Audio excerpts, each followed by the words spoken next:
Para você, qual é a função social de um jornalista? Eu vejo o jornalismo... tem um personagem polêmico da história, que é o Carlos Lacerda, envolvido com o golpe militar, mas ele tinha uma definição que eu gosto de usar, é que o jornalista é o zelador da sociedade.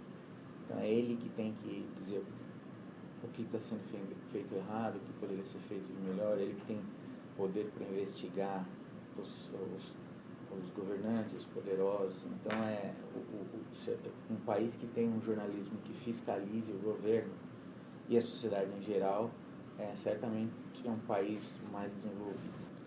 O que é ser repórter hoje e quais as principais dificuldades? Reportagem é uma parte fundamental do jornalismo. É cada vez mais difícil fazer isso, porque um repórter pode, para fazer uma boa reportagem, ele pode ter que ficar dias, semanas, até meses fazendo uma única matéria. Então é um profissional, a manutenção desse profissional é muito cara, se tornou muito cara. Mas sem reportagem, a gente basicamente não teria nenhuma das grandes matérias que você tem hoje no jornalismo ou em qualquer outro momento. Um jornal, uma publicação que cubra hard news, ela precisa ter um repórter. Eu acho que está mais difícil de ser repórter no sentido de que as redações hoje têm menos dinheiro para manter um profissional sem produzir nada. Mas, por outro lado, a quantidade de ferramentas que o digital trouxe para dentro do jornalismo tornou o alcance do repórter muito maior. O que é necessário ter em uma matéria para você considerar uma grande reportagem? Se você faz uma reportagem sobre um medicamento que está fazendo mal para as pessoas, a grande reportagem ela vai ter um impacto que aquele medicamento vai ser proibido ou alguma coisa assim. Então é uma história bem contada e que faça diferença na vida das pessoas. Em relação à sua rotina de trabalho, desde que você começou nessa profissão, quais são as principais mudanças e permanências que você percebeu? Olha, se eu contar o tempo desde que eu entrei na faculdade, basicamente mudou tudo. O que não mudou é a natureza da coisa, é você contar uma história bem contada. Então, isso era no jornalismo há 200 anos e vai ser daqui a 200 anos também. Agora todo o resto mudou. Então nenhuma indústria no mundo, nenhuma indústria foi mais afetada do que o jornalismo pelo advento do digital e pela internet. Então, por exemplo, os modelos de negócios do jornalismo tradicional, eles desapareceram ou foram distorcidos a um ponto que eles ficaram irreconhecíveis. O tamanho das redações mudou muito. As fontes que você tinha de informação, que eram fontes offline, elas passaram... A quantidade de informação agora ela é sufocante, você pode se matar com isso, né, de tanta coisa que tem.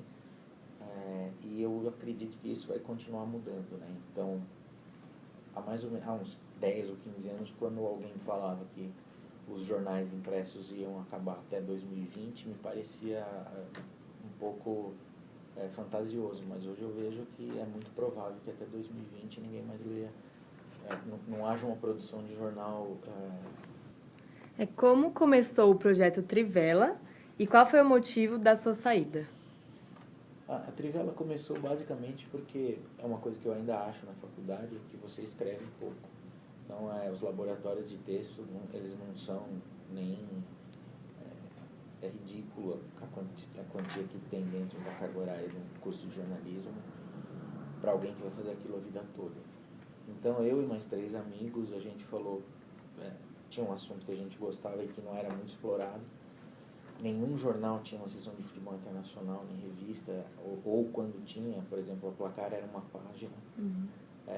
E o jornalismo esportivo naquele momento, ele basicamente falava de futebol, não existia, aliás hoje ainda não existe jornalismo esportivo. O que existe é futebol, e quando há um grande torneio como as Olimpíadas, existe uma cobertura em cima disso. A gente fez porque a gente gostava do assunto e a gente queria escrever. Então a gente começou de uma maneira o mais simples possível, e a coisa se sofisticou ao longo do tempo. Eu saí da Trivela porque eu me desentendi com um dos meus sócios, mas paralelamente naquele momento eu estava começando a me questionar se eu queria escrever sobre futebol para sempre, porque o futebol é uma indústria muito amadora no Brasil. Então, os jornalistas são muito amadores, o nível de sofisticação deles é muito baixo, porque a indústria é amadora. Então, você tem um presidente de clube que eles não conseguiriam gerenciar uma padaria, quanto mais um clube que tem uma receita de centenas de milhões de reais. E para você, qual é a principal diferença entre trabalhar no Trivela e no portal Yahoo? E se a dinâmica é a mesma? O trabalho que eu tinha na Trivela é completamente diferente do trabalho que eu faço hoje. Então, na Trivela eu fazia basicamente eu trabalhava como jornalista. Eu tinha muito pouco contato com o conhecimento da área negocial. Hoje eu escrevo muito pouco para o Yahoo, e meu trabalho é basicamente gerenciar meu time e também os recursos que a gente tem para buscar as metas que a empresa determina para a gente. Então, sobre um certo aspecto, essa era uma razão pela qual o modelo da Trivela estava errado. Jornalistas, quando se juntam para escrever, eles acham que isso é o principal produto, e não é. Você fazer o produto chegar na casa das pessoas, ou onde as pessoas estão, nos mercados onde elas estão hoje, nas redes sociais, por exemplo, isso é muito mais fundamental do que a qualidade do conteúdo. Então, tem publicações que fazem um ótimo conteúdo, mas nunca vão dar certo, porque elas ficam lutando contra uma conta que não fecha. Então, se você tiver 5 jornalistas, 10 jornalistas num time, hoje no digital, para você conseguir gerar uma quantia de dinheiro para fazer isso funcionar, quase impossível.